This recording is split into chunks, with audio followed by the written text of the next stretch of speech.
capítulo 14, da regência ao golpe da maioridade. Nesse capítulo, nós vamos compreender as tendências liberais e conservadoras em disputa durante o período regencial no Brasil.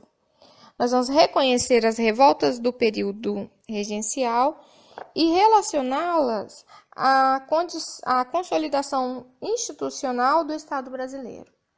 Nós também temos que discutir o processo que levou ao golpe da maioridade e ao início do segundo reinado no Brasil. Nós precisamos ver que o período regencial ele é importante porque para que nós tenhamos a compreensão do processo de independência política que ocorreu nas primeiras décadas do século XIX no Brasil. E também nós vamos ver os aspectos regionais e as principais ideias que influenciaram a sociedade do período. Nós vamos ver que algumas dessas ideias eram o republicanismo e o liberalismo. Nós vamos ver que esse capítulo também vai abordar os conflitos sociais e institucionais que ocorreram no período regencial. Nós vamos ver os diferentes grupos envolvidos na composição do poder que existia na época monárquica do Brasil. Nós vamos entender os posicionamentos desses grupos políticos. Nós vamos analisar e identificar a diversidade regional do Brasil, que naquela época já tinha essa diversidade, no que diz respeito à influência política de cada província e qual a influência que cada província exercia naquele período. Da regência ao golpe da maioridade. Na memória nacional, associa-se quase sempre à época em que o Brasil foi uma monarquia a figura dos seus dois monarcas, Dom Pedro I e seu filho Dom Pedro II. Contudo, por mais de 10 anos após a abdicação do imperador Dom Pedro I, o país foi governado por regentes sem qualquer ligação com a família real. Isso ocorreu porque o pequeno Pedro de Alcântara, herdeiro do trono brasileiro, tinha apenas 5 anos quando seu pai abdicou do poder e voltou a Portugal, em 1831. A idade mínima determinada pela Constituição para assumir o trono era 18 anos. Quem governaria o país enquanto o herdeiro não atingisse essa idade? Todas as províncias brasileiras, o equivalente aos atuais estados, aceitaram o governo iniciado em 1831, isso aconteceu, e as ideias republicanas, que haviam sido defendidas em vários conflitos no primeiro reinado, elas desapareceram? Essas perguntas nós vamos responder ao longo do estudo desse capítulo. Um governo provisório, as regências trinas. Diante da inexistência de um membro da família real em condições de assumir a regência do trono, a Constituição determinava a criação de uma regência trina, composta de 3 membros eleitos pela Assembleia Geral, Senado e Câmara dos Deputados, para exercer o poder por um período de 4 anos. A regência trina provisória. Na época da abdicação, em abril de 1831, no entanto, os trabalhos da Câmara dos Deputados e do Senado, que eram órgãos encarregados de escolher os regentes, estavam suspensos, pois os deputados e senadores estavam em férias. A regência trina provisória, cujo breve governo se estendeu de abril a junho de 1831, foi formada então pelos parlamentares que se encontravam na capital do país. Os senadores Nicolau Campos Vergueiro e José Carneiro de Campos e o brigadeiro Francisco de Lima e Silva, os regentes provisórios decretaram anistia imediata aos presos políticos, mantiveram a Constituição de 1824, reintegraram os ministros demitidos por Dom Pedro I, proibiram a concessão de títulos de nobreza e suspenderam o poder moderador até a maioridade de Pedro de Alcântara, futuro imperador do Brasil. Regência trina permanente. Com o retorno ao trabalho, a Câmara e o Senado organizaram a regência trina permanente, integrada pelo brigadeiro Francisco de Lima e Silva e pelos deputados Costa Carvalho e Braulio Muniz. Permaneciam no poder os representantes da elite, que não pretendiam alterar significativamente as estruturas sociais e econômicas do Brasil. Em outras palavras, a regência atuou em favor dos interesses dos grandes comerciantes e dos proprietários de terras e de escravos, já que estava comprometida com a manutenção do latifúndio, da monocultura, da escravidão e da exportação de produtos tropicais. Ainda havia partidários de Dom Pedro I ao trono brasileiro, em especial militares e comerciantes portugueses que aqui viviam. Contudo, o objetivo foi frustrado com a morte do ex-imperador em 1834.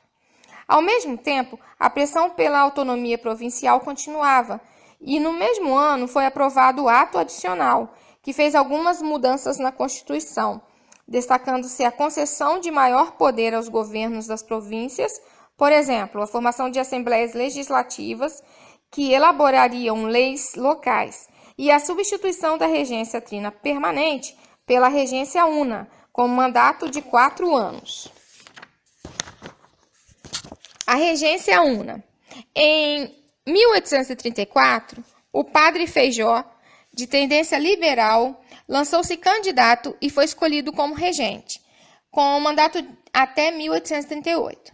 Ele ganhara projeção como ministro da Justiça quando tivera amplos poderes e se tornara figura central no cenário político da época. Feijó havia criado em 1831 a Guarda Nacional, força paramilitar formada por pessoas escolhidas pelos latifundiários e comandadas por eles para conter revoltas e manter a ordem. Ao longo do tempo, essa instituição se transformou em braço armado da elite agrária na defesa de seus interesses e permaneceu em atividade por praticamente um século, até 1930. Ainda hoje, há herança desse tipo de atuação paramilitar em algumas áreas disputadas por povos indígenas, madeireiros, poceiros e proprietários rurais. Ao assumir a regência una, Feijó e aliados pretendiam alterar a Constituição, fortalecendo o poder executivo e eliminando o poder moderador e o Senado vitalício, entre outras medidas. Nesse período, a crise econômica do país fazia crescer a insatisfação de diferentes setores sociais, e em 1835 eclodiram revoltas no Pará e no Rio Grande do Sul. O fracasso das tentativas de conter as rebeliões e de alterar a Constituição enfraqueceu o prestígio político de Feijó, levando-o à renúncia em 1837. Iniciou-se, então, a regência una de Araújo Lima, um político conservador. Origens dos partidos liberal e conservador. Prosseguiram as disputas políticas entre os defensores da autonomia das províncias e os defensores do fortalecimento do poder central. Os primeiros organizaram o Partido Liberal e os outros o Partido Conservador. Em maio de 1840, os parlamentares conservadores conseguiram aprovar uma lei que praticamente anulava o Ato Adicional de 1834 e subordinava a Guarda Nacional a delegados nomeados pelo governo central. Em paralelo a essa instabilidade política, de avanços ora liberais, ora conservadores, o quadro social se agravava. Continuavam as revoltas no Pará, no Rio Grande do Sul, e outras começaram na Bahia e no Maranhão. Movimentos sociais na regência. As camadas populares, duramente atingidas pelo alto custo de vida e pelos impostos abusivos, esperavam que sua situação melhorasse com as medidas tomadas pelo governo regencial. Como isso não aconteceu, o clima de insatisfação espalhou-se, ocorrendo depredações, saques e revoltas populares com a participação de soldados de origem humilde e de oficiais portugueses do exército. Muitos revoltosos queriam o retorno de Dom Pedro I ao trono, o que desestabilizou a regência. Ao mesmo tempo, crescia entre camadas médias urbanas e os fazendeiros do Nordeste do país e do Rio Grande do Sul o apoio à descentralização administrativa, ou seja, a diminuição do poder central e a maior autonomia para as províncias. O contexto social durante a regência era, portanto, muito instável. Ao longo dos 9 anos de regência, 1871 a 1840, ocorreram diferentes rebeliões em vários pontos do Brasil, e algumas delas estenderam-se por anos. As principais foram Cabanagem, que foi no Pará, Farroupilhas, no Rio Grande do Sul, Sabinada, na Bahia, Balaiada, no Maranhão. Houve também outras revoltas, como você pode observar no mapa ao lado. Golpe da maioridade. A elite temia que a crise dos países favorecesse novas mobilizações populares e lutas pela igualdade política e social. Acreditando que somente a autoridade do imperador poderia restabelecer a ordem, os liberais lançaram a ideia de antecipar a maioridade de Dom Pedro de Alcântara. Inicialmente criticada pelos conservadores, a proposta circulou entre os populares do Rio de Janeiro e ganhou sua adesão. No dia 23 de julho de 1840, após a aprovação de uma emenda constitucional, deputados e senadores, reunidos em Assembleia Geral, decretaram oficialmente a maioridade do jovem imperador. Do lado de fora, uma multidão aplaudia o novo monarca. Essa passagem ficou conhecida como golpe da maioridade, pois a Constituição foi alterada em resposta à crise que se instalara no Brasil durante os governos regenciais. Tanto os liberais quanto, posteriormente, os conservadores viam na antecipação da maioridade de Dom Pedro de Alcântara uma oportunidade para manipulá-lo e usar a legitimidade do poder monárquico para consolidar seus interesses e projetos nas decisões do governo que teria início.